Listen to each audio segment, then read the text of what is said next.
ఒక మ్యాప్ చూపించే ప్రయత్నం చేస్తున్నాం. బికాజ్ కాజా టోల్ ప్లాజా మొత్తం హైవే ఎలా ఉంటుంది, ఇక్కడ నుంచి ఇక్కడ వరకు కూడా జనరల్గా మనం రాయరాయమని వెళ్ళిపోతూ ఉంటాం. టోల్ ప్లాజాలు వచ్చినప్పుడు మాత్రమే అక్కడ ఆగుతాం. అక్కడ మనకి ఆటోమేటిక్గా మన ఫాస్ట్ ట్యాగ్లో ఉన్న వాళ్ళు అదే చెల్లించి వెళ్ళిపోతూ ఉంటారు. కానీ ఇప్పుడు అలా లేదు సిచ్యువేషన్.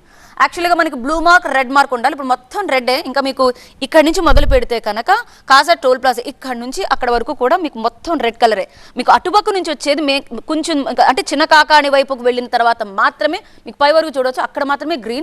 మిగతా అంతా ఇక్కడ నుంచి మొదలు పెడితే మనకు కొన్ని కిలోమీటర్ల వరకు కూడా జస్ట్ మీరు చూడండి, జూమ్ చేసి చూపిస్తున్నా. ఇక్కడ నుంచి మొదలు పెడితే టోల్ ప్లాజా, బికాస్ ఆల్రెడీ మీకు మొత్తం అక్కడ వాటర్ వచ్చింది, వాహనాలు ఆగిపోయాయి. ఫస్ట్ ఆఫ్ ఆల్ ముందున్న వాహనం ఆగిపోయింది కాబట్టే మీకు ఎక్కడ కూడా వాహనం అక్కడ ముందు కదలట్లేదు. సో దీంతో మాక్సిమం ఒక 5 కిలోమీటర్ల వరకు కూడా మనకి కంప్లీట్ వాహనాలతో నిండిపోయింది. కాజా ఊళ్ళోనూ మనకు ఫుల్ ట్రాఫిక్ కనిపిస్తోంది, హైవే మీద మనకు ఫుల్ ట్రాఫిక్ కనిపిస్తుంది.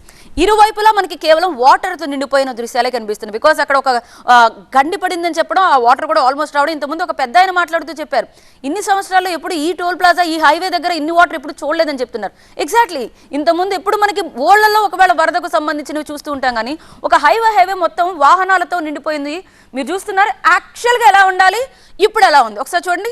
సాధారణ రోజుల్లో కాజా గుంటూరు హైవే మీకు ఇలా కనిపిస్తుంది, టోల్ ప్లాజా అదిగో అలా అసలు మొత్తం చక్కగా విస్తారంగా రోడ్లు కనిపిస్తున్నాయి. అందరూ వాహనదారులు అందరూ కూడా ఒకవేళ ఫాస్ట్ ట్యాగ్ లేకపోతే కనుక అక్కడ చెల్లించి వెళుతూ ఉంటారు. ఇది కానీ ఇప్పుడు మారింది, చూసారు ఎలాగా చెరువులో మారిపోయింది టోల్ ప్లాజా.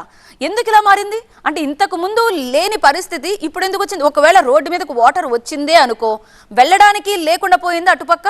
ఎందుకు రోడ్లపై నీరు అలా నిలిచిపోయింది అంత స్థాయిలో, అంటే ఏకంగా వాహనాలు సగం వరకు మునిగిపోయేంతగా నీరు ఎందుకు నిలిచిపోయింది.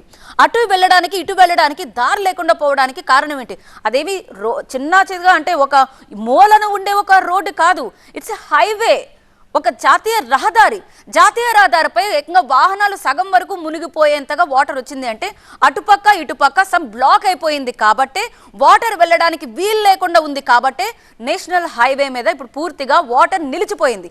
సో దీంతో టోల్ ప్లాజాకి సంబంధించి కాజా టోల్ ప్లాజా దగ్గర 5 కిలోమీటర్ల వరకు కూడా ట్రాఫిక్ జామ్ అయింది. మీకు ఇంకా కొన్ని విజువల్స్ చూపిస్తున్నాం, కానీ ఈ వాహనాలు ఆగిపోయి ఉన్న తర్వాత లోపలికి వెళ్ళడానికి వీలు లేక ఇక పక్కనే ఆపేసి యజమానులు కూడా పక్కన కూర్చొని బహుశా వెయిట్ చేస్తూ ఉంటారు. బికాస్ వాళ్ళు కూడా ఆప్షన్ లేదు, వాహనం అక్కడ ఆపేసిన తర్వాత లోపలికి కూడా వెళ్ళడానికి అవకాశం లేదు. మీకు సిటీలోకి వెళ్తున్నాను చూడండి ఒకసారి.